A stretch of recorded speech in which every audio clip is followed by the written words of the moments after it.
Flacco rallied Cincinnati back to take a 1-point lead to only watch their defense just completely collapse. Finish the game. Like, just end it. Like, that's it. Like, that's what we need to do. Just end the game. Like, make them get us the ball back. Let us 22 victory and let's end the game. That's how I feel. I'm gonna stay in my lane. I don't want no defensive player come and chew me out about what I'm doing. Woo! So Brown and Chase not happy, and now it's starting to spill over. That's right. Let them know. Look at the Chicago Bears fan in the building. I love to see it.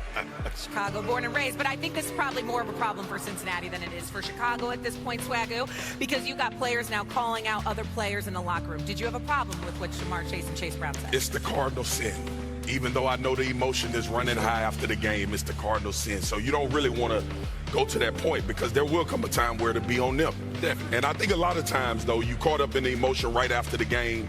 You just went down for a drive to win the game, and you give up that interception. Who I would have been calling out, Cam, is the damn defensive coordinator. Hello? Because I don't understand. One, you playing man-to-man with 17 seconds left. No, that was Tampa. That was Tampa. That was. Oh, it was Tampa. Okay. But the linebacker did not. A field goal don't win the game. Now this is what the people make that tackle. They may not even get a chance to make that. You're trying to make a big hit right there. Get him on the instead ground. of wrapping up and taking all day getting off. Have no timeouts. Right, I know. All That's what I'm saying. Right. So tackle him, spend time on top of him to make sure. To make sure that clock. But where he stayed. He's in Miami, chick. The person who's in Miami speaks about Mike McDaniel not having control of that locker room. So, Stephen A., I'll ask the question. Does Zach Taylor require a little something from you? Do you have something to say about him losing that locker room? Well, my response to you is that I'm very, very disappointed that you asked me that question because it shows that you're not watching every episode of First Take. No. Because let me tell you something, because if you are, you have heard me say, Zach Taylor, this man, he on a hot seat. He'd be lucky if he make it through the season. I held him responsible for Joe Burrow now missing 3 of his 6 seasons in the NFL. Constantly having him in the shotgun offense. Never having him behind center. Never having him in a position where he could engage in play action. Exposing him the way that he did. And I said, by the way, you're supposed to be the headman. That means you got something to do with the defense. Yep. Call a different play. Make sure you zoned up. Make sure you in prevent as opposed to doing man-to-man. Make sure you understand the importance of tackling in that situation. The Chicago Bears with Caleb Williams, who I believe in, by the way, but still developing and growing. Caleb Williams said, we knew we were going to have a big game today. He said that. Think about that.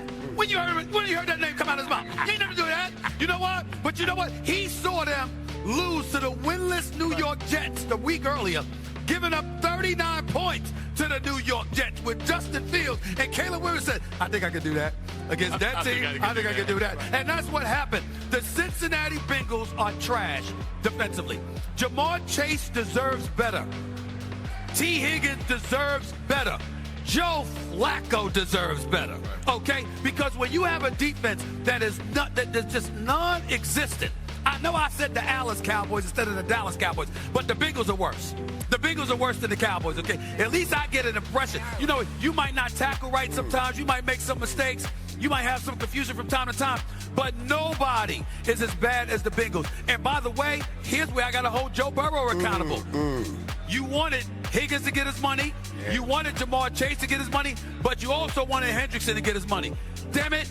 They don't have anybody on defense that look like they deserve to get paid. Start putting that in. First of all, let me go back here and address the statement that Chad Brown was talking about. And we get up here all the time and say, oh, it's a cardinal sin. And it is to run to the media with it, but not to run to your defense with it. You can. I want accountability. 100%. And you got to have accountability.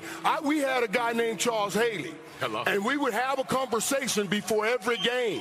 Charles would ask me, how many points you got? I said, we got at least 24. I said, what can y'all do? He said, they won't get 17. If they're holding that defense, they're holding that offense to 10, 12 points, and he's looking up at that scoreboard, and I promised him 24 and 14 on that board, he walks by me and says, playmaker 14 don't sound like 24. You see what I'm saying? That's accountability.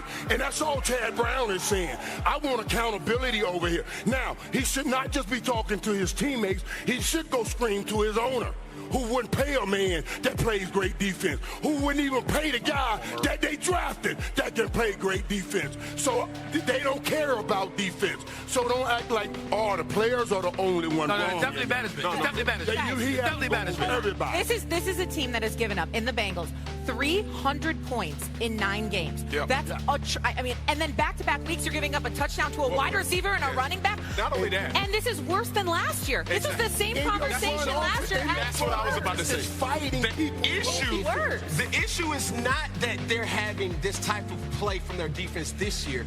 They've been having this same type of issue out of their defense for the last 2 years. So let me ask you a question. So, how long before Joe Burrow and Jamar Chase want out? They can't. They just got paid that money. I know they just got paid money. How long before they want out because of the disservice that this ownership? I'd want out now. You've been a franchise quarterback. I'd want out now. Listen, it's hard for me to answer that question because I'm producing and they are producing. And not per se Joe Burrow more so.